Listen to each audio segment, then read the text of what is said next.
आज हम BSc part 2 का पार्ट ऊष्मा रसायन करेंगे। ऊष्मा रसायन भौतिक रसायन की वह शाखा है जिसके अंदर जो रासायनिक अभिक्रियाओं में होने वाले ऊष्मीय परिवर्तनों का अध्ययन करते हैं। इसके कुछ एग्जाम्पल इस तरह से हैं, जैसे कि हम कोयले को जलाते हैं ऑक्सीजन की प्रेजेंस में तो CO2 और ऊष्मा निकलती है।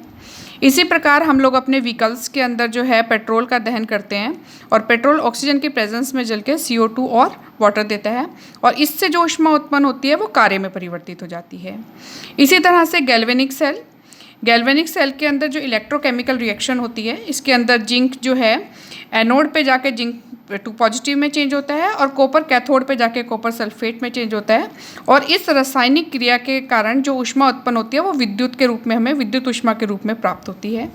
इसी प्रकार हमारे शरीर के अंदर जो भोजन का पाचन है वो भी एक तरह की जो है दहन अभिक्रिया ही है और इसमें जो भोजन है वो ऑक्सीजन की प्रेजेंस के अंदर उसका दहन होकर CO2 और जल मिलता है और जो ऊष्मा होती है वो जैविक ऊष्मा जो है वो हमारे दैनिक क्रियाकलापों को जो हम करते हैं उसके अंदर ये प्रयुक्त होती है। इस तरह से बहुत सारे एग्जाम्पल हैं जो कि जिनके अंदर की ऊष्मा का परिवर्तन होता है। तो रासायनिक ऊष्मा कहते हैं इस ऊष्मा को।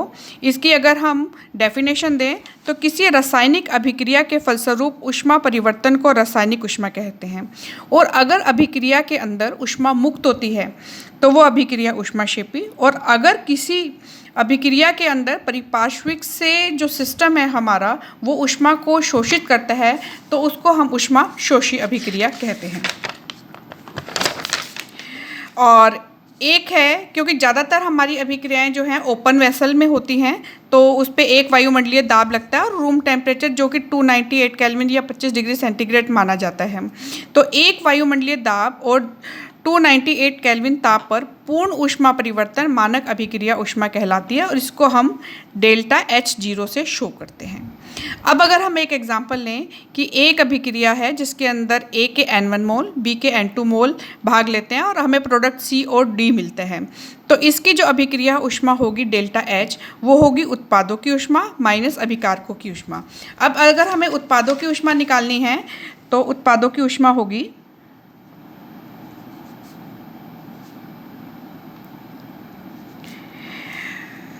उत्पाद है C और D, तो C के M1 मोल हैं तो M1 और C की पूर्ण ऊष्मा प्लस M2 और उत्पाद D की पूर्ण ऊष्मा। अभिकारकों की ऊष्मा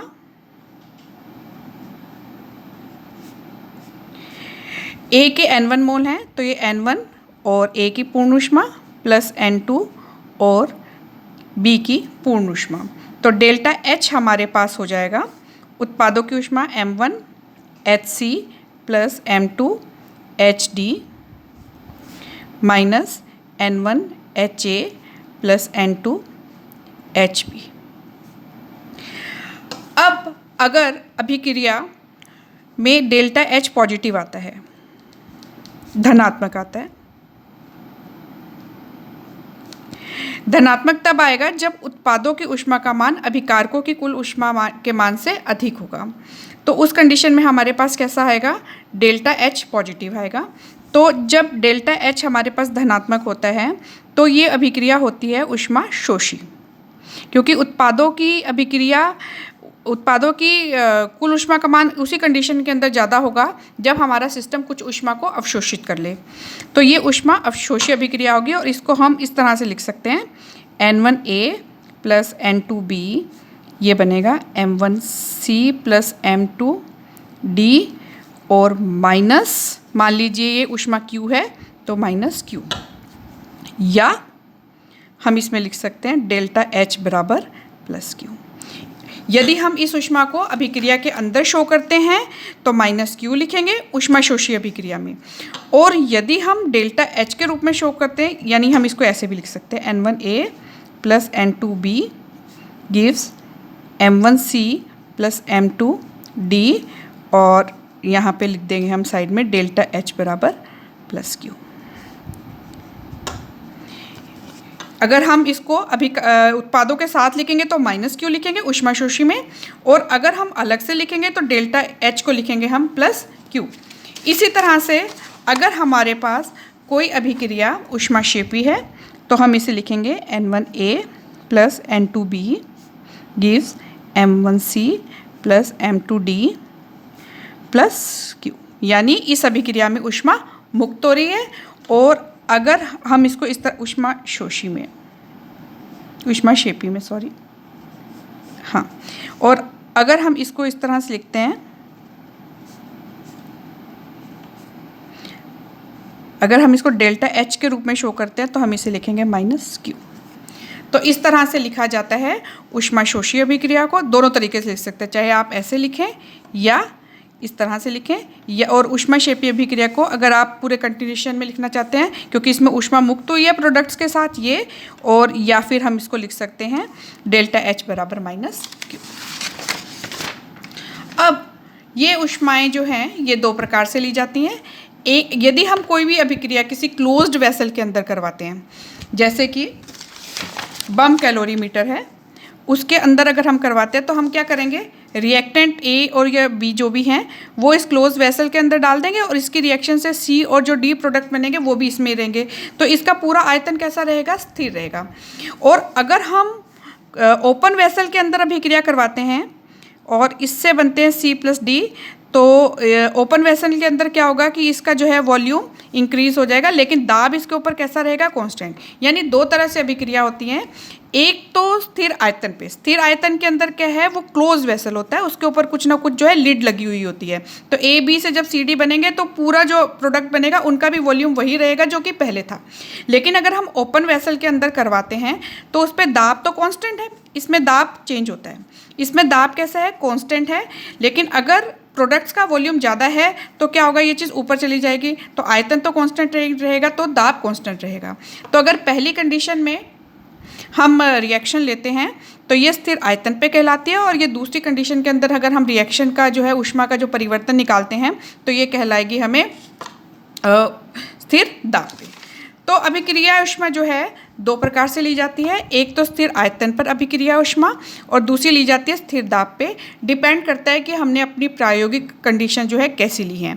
और जो QV है और QP है इनको आपस में हम इंटरचेंज भी कर सकते हैं, इसके अंदर भी एक संबंध होता है। तो कभी कभी किस कंडीशन में हमें QP मेज़र करनी होती है, तो अगर हमें QV का मान पता है तो उससे हम QP का मान निकाल सकते हैं, या QP से जो है हम QV का मान निकाल सकते हैं। अब इसके अंदर संबंध स्थापित करते हैं। तो जो अभिक्रिया की पूर्ण ऊष्मा होती है डेल्टा H, उसका मान होता है delta E plus P delta V। Delta H स्थिर दाब पे ऊष्मा में परिवर्तन, डेल्टा E स्थिर आयतन पे ऊष्मा में परिवर्तन, और ये किया गया कार्य है। डेल्टा H QP के तुल्य होगा, डेल्टा E QV के तुल्य होगा, प्लस P DV। हम देखते हैं कि आदर्श गैस समीकरण से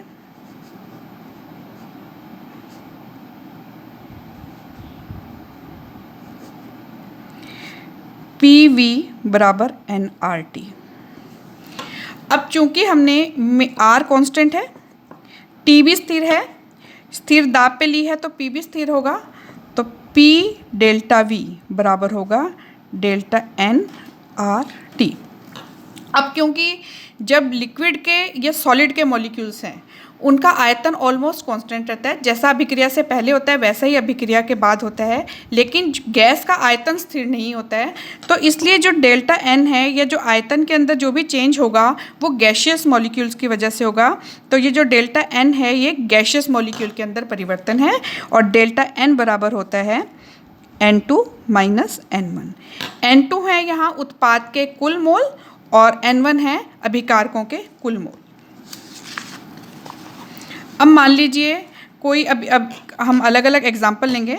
मान लीजिए जैसे पहली अभिक्रिया है, ये है N2 plus 3H2 gives 2NH3। अगर इसके लिए हम डेल्टा N कैलकुलेट करें तो उत्पादों के मोल हैं 2, क्रियाकारक के मोल है 3 और 1 4, तो ये आ जाएंगे -2। तो इस कंडीशन में यहाँ से हम इसका कंक्लूज़न ले सकते हैं कि QP बराबर होगा QV प्लस डेल्टा NGRT। ठीक है, तो अगर हमारे पास ये अभी जो एग्जांपल लिया हमने N2 plus 3H2 gives 2NH3, तो यहाँ पे डेल्टा N होगा 2 माइनस 4 बराबर -2। तो इस कंडीशन में हमारे पास होगी क्यू पी बराबर क्यू वी माइनस 2RT। यहाँ पे इसका मान रख दिया हमने। तो यहाँ पर जो स्थिर दाब पे ऊष्मा का मान है, अभिक्रिया ऊष्मा का मान है, वो स्थिर आयतन पे अभिक्रिया ऊष्मा के मान से कम होगा। और अगर हम ये एग्जांपल लें, PCl5 gives PCl3 plus Cl2, तो यहाँ पे डेल्टा N का मान होगा, दो प्रोडक्ट्स का मान 2 है, 2 मोल, और रिएक्टेंट के 1 हैं तो ये 1 होगा। तो यहाँ पे हमारे पास होगा QP बराबर QV प्लस RT। तो इस कंडीशन में QP का मान ज़्यादा होगा QV से। इसी तरह से अगर हम एग्जांपल लें, N2 plus O2 gives 2NO। ये भी गैशियस है, ये भी गैशियस है, और ये भी गैशियस है। तो यहाँ पे डेल्टा N का मान 0 है, तो इसलिए यहाँ पर QP बराबर होगा QV। तो इस तरह से हम QP को कन्वर्ट कर सकते हैं QV में। अब हम कुछ न्यूमेरिकल प्रॉब्लम्स लेंगे, ये भी एग्ज़ाम के अंदर आती हैं। तो सबसे पहला जो हमारे पास है न्यूमेरिकल ये है, 25 डिग्री सेंटीग्रेड तथा 1 वायुमंडलीय दाब पर मीथेन की संभवन ऊष्मा का मान दिया गया है। स्थिर आयतन पर संभवन ऊष्मा का मान ज्ञात कीजिए। यहाँ पर पहले हम लिख लेते हैं हल में कि हमें क्या क्या दिया गया है। देखिए, सबसे पहले हम जो चीज़ें दी गई हैं वो लिख लेते हैं। सबसे पहले मीथेन की संभवन ऊष्मा, तो सबसे पहले हम संभवन ऊष्मा की समीकरण लिख लेते हैं। तो संभवन ऊष्मा है, मीथेन बना है, मीथेन गैशियस है रूम टेम्परेचर पे, कार्बन प्लस हाइड्रोजन।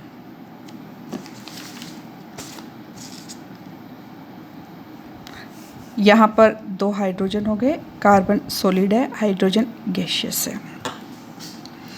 तो ये समीकरण आ गई हमारे पास। अब क्योंकि 1 वायुमंडलीय पे दिया हुआ है, इसका मतलब दाब स्थिर है, तो डेल्टा QP है, ये QP है हमारे पास, और इसका मान है -74.85 किलो जूल, और इसको हम जूल में कन्वर्ट कर लेंगे, और ये हो जाएगा हमारे पास -74850 जूल। और जो हमारे पास टेम्परेचर है वो है 25 डिग्री सेंटीग्रेड, तो इसको हम केल्विन में चेंज करेंगे, ये हो जाएगा 25 प्लस 273 केल्विन, यानी इसकी वैल्यू होगी 298 केल्विन। आर का मान हमें दिया ही हुआ है 8.314 joule kelvin inverse mole inverse. यहाँ से हमारे पास अब हमें निकालना है डेल्टा N का मान। देखो, प्रोडक्ट के बने हैं 1 मोल और रिएक्टेंट के हमारे पास हैं 2 मोल। हम यहाँ पर कार्बन को कंसीडर नहीं करेंगे क्योंकि कार्बन सॉलिड है। हमने पहले ही कहा था कि जो आयतन के अंदर परिवर्तन होता है वो केवल गैशियस मॉलिक्यूल्स की वजह से होता है, तो इसलिए डेल्टा N के अंदर मीथेन गैस थी, तो प्रोडक्ट के मोल 1 हो गए और रिएक्टेंट के मोल 2 हो गए, तो ये आ गया हमारे पास -1। अब हमारे पास फॉर्मूला है QP बराबर QV प्लस डेल्टा NgRT। तो QP की वैल्यू है हमारे पास -74850, QV का मान हमें निकालना है, प्लस डेल्टा Ng की वैल्यू -1 है, R की वैल्यू 8.314 और T की वैल्यू है 298। तो यहाँ से हमारे पास ये आ जाएगा QV बराबर -74850, और ये इधर जाके प्लस में आ जाएगा प्लस, और इसको मल्टीप्लाई करने पे आएगा हमारे पास 2477, और यहाँ से हमारे पास ये वैल्यू आ जाएगी -72373 जूल, यानी -72.373 किलो जूल। ये आ गई हमारे पास QV की वैल्यू, ये निकालना था। अब इसके अंदर जो गलतियाँ हमारे पास होती हैं गलतियों के चांस यहाँ होते हैं। सबसे पहले तो डेल्टा एन की वैल्यू में ये हमें ध्यान रखना है कि 25 डिग्री सेंटीग्रेड और 1 वायुमंडलीय दाब पर कौन सी गैशियस अवस्था में होंगे और कौन सी सॉलिड, और केवल हमें गैशियस नंबर ऑफ मॉलिक्यूल्स में ही जो है डिफरेंस देखना है। दूसरा जो गलती होती है ये होती है आप यूनिट्स को लेते हो, क्योंकि देखो आर का यूनिट है जूल प्रति केल्विन प्रति मोल, तो ये जूल में है, और यहाँ पे जो ऊर्जा के मान दे रखे हैं इन्होंने हमें दे रखे हैं किलो जूल में। या तो दोनों को किलो जूल में परिवर्तित करेंगे या फिर दोनों को जूल में परिवर्तित करेंगे, तो इसलिए मैंने इनको जूल में परिवर्तित कर लिया, क्योंकि अगर यहाँ पे आपने किलो जूल रखा और यहाँ पे जूल रखा या उल्टा किया आपने तो फिर इनको आप ऐड नहीं कर सकते। तो इसलिए ये 2 पॉइंट्स हैं जिसके अंदर गलती हो सकती है, इनका हमें विशेष रूप से ध्यान रखना है। अब मैंने एक और एग्जाम्पल लिया है कि साइनेमाइड के दहन की ऊष्मा बम कैलोरी मूपी से ये प्राप्त हुई है। यदि अभिक्रिया 298 केल्विन पर संपन्न हुई है तो डेल्टा एच का मान ज्ञात करो।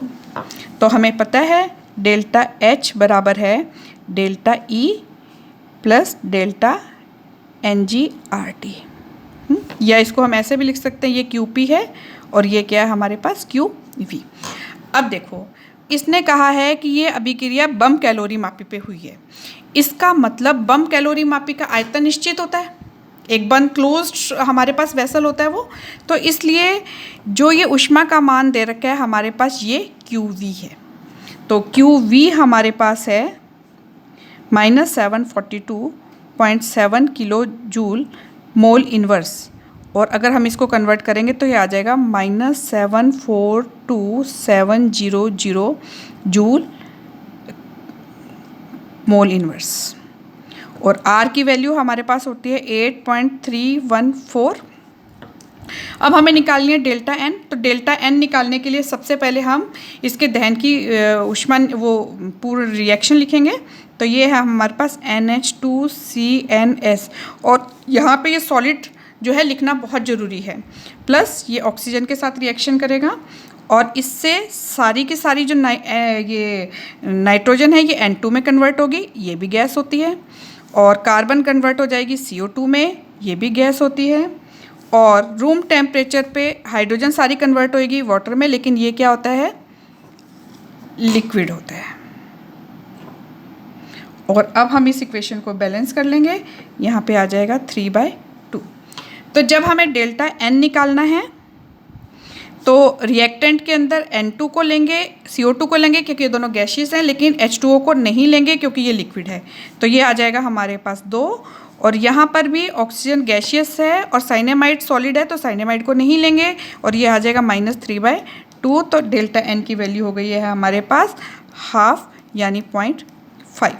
तो यहाँ से हम निकालेंगे क्यू पी बराबर Q V plus delta N G R T. Q V की वैल्यू है हमारे पास 742,700, और डेल्टा एन की वैल्यू हमारे पास आई है 0.5, और आर है 8.314, और टी की वैल्यू है हमारे पास 298। और इसको जब हम सॉल्व करेंगे तो हमारे पास वैल्यू आ जाएगी -741,460 जूल, और ये हो जाएगी -741.46 किलो जूल। इस तरह से हम इन न्यूमेरिकल्स को सॉल्व कर सकते हैं। तो ये